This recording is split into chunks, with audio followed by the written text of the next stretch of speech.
नमस्ते बच्चों, आज हम बात करेंगे लेखन में विराम चिन्हों की। विराम का अर्थ होता है रुकना और चिन्ह का अर्थ होता है निशान। तो विराम चिन्ह का पूरा अर्थ हुआ रुकने के निशान।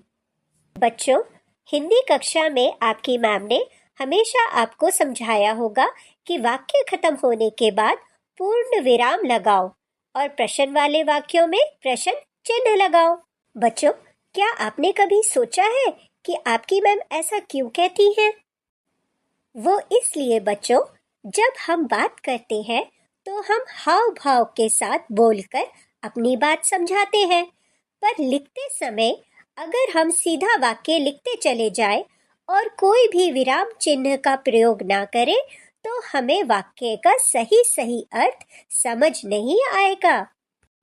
इसीलिए विराम चिन्ह लगाए जाते हैं। हम सबसे पहले बात करेंगे पूर्ण विराम चिन्ह की।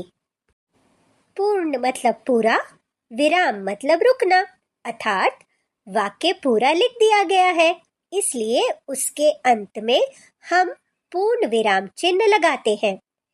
जैसे माला बिल्ली को डराती है। इस वाक्य के अंत में पूर्ण विराम लगाने से हमें समझ में आया कि माला बिल्ली को डराती है। अब इसी वाक्य को हम प्रश्न चिन्ह के साथ समझते हैं। माला बिल्ली को डराती है। देखा बच्चों, वही वाक्य, लेकिन सिर्फ विराम चिन्ह बदलने से वाक्य का अर्थ और भाव बदल गया। प्रश्न चिन्ह लगते ही हमें समझ में आया कि इस वाक्य में कुछ पूछा जा रहा है, सवाल किया जा रहा है कि क्या माला बिल्ली को डराती है। तो बच्चों, याद रखिएगा, विराम चिन्ह लिखते समय अपनी बात के भाव को बताने के लिए लगाते हैं।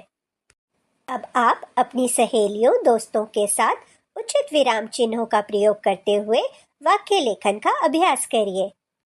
मैं अब आपसे मिलूंगी अगली वीडियो में। तब तक के लिए नमस्कार।